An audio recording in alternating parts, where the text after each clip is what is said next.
आज मैं अपने शो में आप तमाम तर लोगों से एक बहुत बड़ी शिकायत लेके आई हूँ और ये वो शिकायत है कि जिसका इजाला करना बहुत ज़्यादा ज़रूरी भी हो गया है। हम बचपन से सुनते चले आ रहे हैं भाई कि जो ननिहाल वाले होते हैं वो बड़े प्यार करने वाले, बड़े शफीक और बड़े कूल, बड़े चिल और बड़े फन फैमिली होती है। गर्मियों की छुट्टियां हो तो जी आपने सीधा नानी के घर का रुख कर लिया। हमने गर्मियों की छुट्टियों में दादी का रुख करते हुए लोगों को कम ही देखा हुआ है। साथ में जब भी कोई अच्छी चीज की मिसाल देनी हो कि बच्चा किस पे गया है, कितनी प्यारी आंखें हैं, खाला पे गया है, अल्लाह क्या प्यारा मिजाज है, बिल्कुल मामू जैसे चुटकुले छोड़ता है। यहां तक कि आप चंदा मामा कहते हैं। कभी आपने चंदा को चाचा सुना? नहीं सुना। आप खुद देख लें, फुप्पो की मिसाल कहां पर दी जाती है? भाई तुम क्या रूसी फुप्पो जैसी शक्ल बना के बैठी हुई हो। अरे भाई ये जो फुप्पोएं होती है ना, ये कहीं ना कहीं से आ ही जाती हैं। अरे भाई हमने इसकी इतनी नेगेटिव कॉनोटेशन लेना क्यों शुरू कर दी है? और ऐसे ही चाचा हीर रांझा अगर आपने देखी हो तो चाचा कैदो का कैरेक्टर आपको जरूर याद होगा कि कितनी प्यारी एक मोहब्बत की दास्तान चल रही होती है, लेकिन उसमें आ जाते हैं वो लंगड़े चाचा कैदो। वो भी चाचा कैदो, उसमें हमने मामा का ही नहीं सुना। ठीक है, फुप्पो आ रही हैं, चाचा आ रहे हैं और दादी के बारे में भी कहा जाता है भाई उसकी दादी तो बहुत ही सख्त थी। नानी यार उसकी कितनी प्यारी थी ना, कितनी बर्फ के गोले जैसी लगती थी, कितनी नूरानी सी थी। नानी कितनी प्यारी कहानियां सुनाती थी, नानी हमें ये देती थी, नानी हमें वो देती थी। मतलब ऐसा लगता है कि सारी की सारी जो हमने मोहब्बतें हैं ना वो हमने अपनी समेटी और हमने डाल दी अपने ननिहाल के पलड़े में। तो ऐसा क्यों है भाई? मैं भी फुप्पो हूँ और मुझे तो लगता है कि मुझ जैसी थी तो कोई फुप्पो कोई नहीं है। और कभी कभी मुझे लगता है कि मैं जिनकी फुप्पो मैं हूँ शायद उनकी खाला भी से इतना प्यार नहीं करती। वही वाली बात है ना कि मैं भी तो फुप्पो हूँ। अगर फुप्पो की भी तो कोई सुने तो ये फर्क कब पैदा हुआ? ये जो जंग की दास्तान है ननिहाल वर्सेस ददिहाल की, ये शुरू कहाँ से हुई और इसका कहां तक आगे सफर जारी रहेगा? आज के शो में हम इस हवाले से बात करेंगे। कुछ मजे मजे की स्टोरीज भी हो, जरा मैं आपके साथ बयान होंगी। मेरे साथ मेरी बहुत ही प्यारे सेलिब्रिटी गेस्ट मौजूद हैं। हिना ख्वाजा बियात हमारे साथ मौजूद है। अस्सलाम वालेकुम। वालेकुम अस्सलाम। शो में खुशामदीद कहूंगी आपको। हमारी बहुत ही प्यारी, हमारी बहुत ही अपनी सादिया मामा हमारे साथ मौजूद है। अस्सलाम वालेकुम। वालेकुम अस्सलाम। कैसी आप? ठीक है, ठीक ठाक। और जनाब हमारे साथ हमारे डॉक्टर, हमने नफ्सियात में भी साथ साथ इलाज करना है ना, क्योंकि ये सिर्फ वैसे एक इशू नहीं है, इसमें नफ्सियाती पहलू भी बड़े आ जाते हैं। तो हमारे साथ डॉक्टर वजाहत भी मौजूद है। अस्सलाम वालेकुम डॉक्टर साहब। वालेकुम अस्सलाम। शो में आपको खुशामदीद कहती हूँ।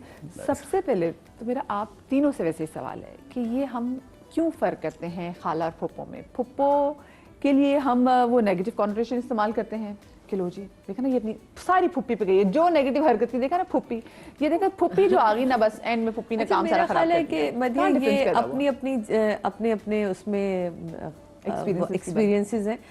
जैसे हमारे वालिद साहब ना इजहार में बड़े वो थे। मतलब पापा से हमें आज तक नहीं पता चला पापा हम आपके बच्चे हमें बता दें हमसे प्यार करते हैं ना, तो पापा का नहीं इतना फील होता था। सेम ऐसे मेरे ददिहाल साइड का था, लेकिन उनकी मोहब्बत की इंतहा ये थी कि मुझे आज भी याद है कि हम बचपन में पिंडी से जब आते थे तो मेरी नानी और दादी जो है वो कुछ नहीं ना तो आटे का हलवा ही शाम में बना के चाय के साथ, कुछ भी नहीं होगा तो वो केले को कुछ उसको फ्राई करके देंगे। कहती ये करती कैसे हैं आप दादा?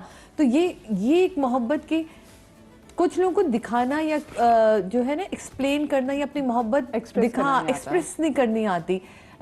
मेरी 5 फुप्पियाँ माशाल्लाह, लेकिन अब उनमें से एक भी नहीं रही, सबसे छोटी फुप्पो हैं।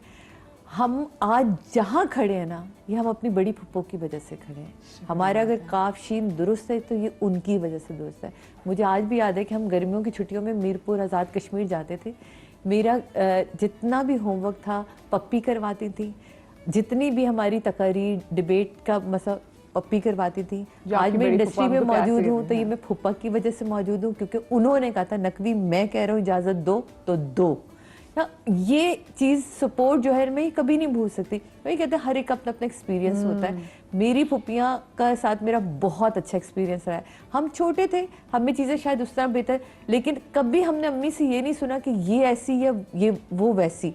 बहुत मज़ा आता था। ननिहाल साइड में होता क्या है जो मुझे ऐसा लगता है उसमें मामू आपको गोद में उठाए उठाए फिर रहे हैं, पापा इकलौते थे तो चचा का तो हमने प्यार देखा नहीं, तो पापा एक ही एक थे। लेकिन फुप्पियों की तरफ से ना ये वाली जो चीज़ थी ना, कपड़े इस्त्री करके रख देना बच्चों के। मेरी छोटी फुप्पो सीती बहुत अच्छा थी, हमारी फ्रॉकें सी के रखना। तो आने से पहले की जो तैयारी तो हमने तो मोहब्बत देखी। बट आपस के इनके जो भी प्रॉब्लम्स हो, हमने कभी ये नहीं देखा कि बच्चों के दरमियान कोई मसाइल हो।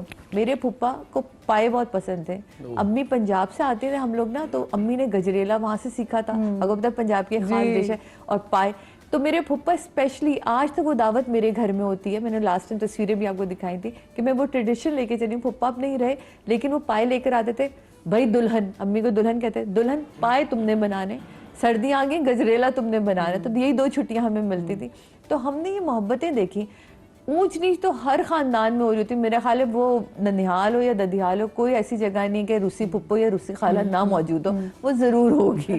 तो मेरा एक्सपीरियंस इज वेरी गुड मेरे ददियाल के। लेकिन आपको लगता है ना जी कि ये जो डिफरेंस आया है फुप्पो में और वो जो खाला में, हम जो फर्क करना सीख गए हैं और हमने इनको जज करना शुरू कर दिया, ये कहाँ से वैसे शुरू हुआ? अच्छा, सादिया ने तो अपनी पर्सनल बात की, वो मैं भी नहीं करूंगी। करूंगी जरूर। हाँ बिल्कुल, हम पूछेंगे इस पे। हाँ लेकिन आई थिंक एक चीज होती है, कुछ एक बायोलॉजिकल भी होता है। देखिए, जो मेरी छोटी सी भांजी, उस अब तो छोटी नहीं है, उस वक्त छोटी थी, तो मुझे एक दिन ऐसी ना लाड में मुझे कहती है ना, खाला आपको पता है खाला को मासी क्यों कहते हैं?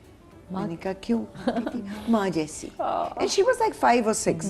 तो मैंने तो पहले अपनी बहन से कहा, मैंने कहा ये बहुत फिल्में देख रही है, इसे कंट्रोल करें, ये मुझे लग रहा है कुछ गलत हो रहा है यहाँ पे। लेकिन उसकी उस बात में गलत नहीं भी था, बिकॉज एक फिजिकल कनेक्शन जो माँ का होता है वो एक बायोलॉजिकल कनेक्शन है। देखिए, अगर आप साइंटिफिकली सोचें तो हर औरत जब पैदा होती है उससे पहले उसके वूम में उसके एग्स होते हैं, ठीक है? तो कोई एक लम्हा ऐसा भी होगा जब आप अपनी नानी के वूम में अपनी माँ की सूरत में मौजूद थे। बिल्कुल ऐसे ही, अब तो साइंस ही बस कहती है Right? बच्ची पैदा होती है तो वो जो फिजिकल कनेक्ट है ना खाला के साथ या मामू के साथ, वो माँ की, बिकॉज माँ के साथ एक बहुत फिजिकल कनेक्शन होता है बच्चे का। तो आई फील वो एक नेचुरल चीज है। अमूमन खालाएं बहुत प्यार देती हैं, बहुत ऐसी भी होती हैं जो मैं कहती हूँ कि अगर वो खाला रहे तो ठीक, अगर वो सास बन जाए तो खाला मर जाती है। बिल्कुल। खाला पता नहीं कहाँ हवा में तहलील हो जाती है, कहीं गायब हो जाती है, वो फिर गायब हो सास जाती है, खाला गायब हो जाती है। लेकिन ददेहाल का ये कि आई थिंक वो एक ऐसा रिश्ता है जिसमें आपको एफर्ट करना पड़ता है। बिल्कुल, आप उसे फॉर ग्रांटेड नहीं ले सकते। अब मेरी पुप्पी तो एक ही थी, मुझे इतनी याद नहीं है क्योंकि मैं बहुत छोटी थी, उनका इंतकाल हो गया था। लेकिन मैंने हमेशा, अगर मेरी मेमोरी में कुछ आता है ना, तो उनकी थोड़ी बिनाई खत्म हो गई थी, लेकिन उनकी फिरोजी रंग की आंखें थी माशाल्लाह, और माशाल्लाह पिंक चीक्स, और जरा वो, और वो क्योंकि देख इतना नहीं पाती तो वो मुंह बैठी रहती थी। तो वो मेरे जहन में इमेज है कि वो यूं गोद में भर के नहीं प्यार करते, इस तरह करती थी। दूसरा, मेरे 3 ताया थे और मेरे तीनों ताया 3 बहनों से ब्याहे हुए थे। मेरी तीनों ताइयां सगी बहनें थी। My mother was the only outsider. मगर मेरी ताइयों ने और मेरे ताया ने मेरी अम्मी को इतना प्यार दिया जैसे आप बहू को देते हैं, क्योंकि ताया बहुत बड़े थे मेरे अब्बू से। मेरी सबसे बड़ी कज़न मेरे अब्बू की एक उम्र है, आप ये सोच लें। इतना प्यार मिला है, इतना प्यार मिला है। छोटी छोटी चीजें, हम तो बाद में आते ना, नेक्स्ट जनरेशन। हम जाते थे, वो लाहौर होते थे, सर्दियों में जाते थे, तो मेरे ताया ये करते थे कि अगर हम लोग कहीं निकले हुए हैं, रात को देर से आएंगे, सुरेया बच्चों को लेकर आ रही होगी, एसी ऑन कर दो, कमरा ठंडा हो जब वो आए। सर्दियां हैं तो हीटर ऑन होना चाहिए ताकि जब वो आए तो कमरा गर्म हो। एक दफा मेरी ताइयों की एक और बहन भी थी, तो वो आई, या मेरा ख्याल उनकी भाभी किसी ने, तो घर में एक हलचल मची हुई, तो उन्होंने कहा भाई ये क्या हो रहा है? तो वो उन्होंने कहा कि सुरैया आ रही है ना बच्चियों के साथ कराची से। तो उन्होंने ऐसे हंस कर कहा कि केड़ी कोई मलका विक्टोरिया आ रही है। तो मेरी ताई ने अपनी बड़ी बहन, सगी बहन को मोड़कर कहा, मेरे लिए वो मलका विक्टोरिया से ज्यादा है, आइंदा ये मत कहिएगा। वैसे आपकी ताई भी कितनी अच्छी थी। यही ना, मैं आपको कह रही, मेरी तीनों ताइयां, उन्होंने इतनी मोहब्बत दी है। मेरी जो सेकंड वाली ताई थी, मौसम बदलता था, अम्मी का सूटकेस आता था। दे इवन न्यू कि अम्मी को क्या चीज अच्छी लगेगी। आपकी अम्मी सबसे छोटी बहू थी, सबसे छोटी लाडली। फिर हाँ, चीजें उनकी बनकर आती थी और मेरी साथ में मैचिंग, मदर डॉटर मैचिंग, वो जो अब लोग करते हैं ना, वो मेरी ताई तब किया करती थी। तो वो जो मोहब्बतें हमने देखी हैं, वो जो उनके घर, और मेरी अम्मी का ये था, दुनिया इधर की उधर हो जाए, हमने छुट्टियों में उनके पास जाना ही जाना। यानी कि आप छुट्टियों में जाती थी अपने ददियाल। हम भी ददियाल जाते थे। अच्छा, हम ननिहाल भी जाते थे, हम ननिहाल भी जाते थे। I think both my parents, Allah का बड़ा एहसान है कि मेरी नानी कहती थी, अम्मी कहती थी कि अम्मी जान आप भूल जाती, मैं आपकी बेटी हूँ, आप बहू की तरह ट्रीट करती हैं।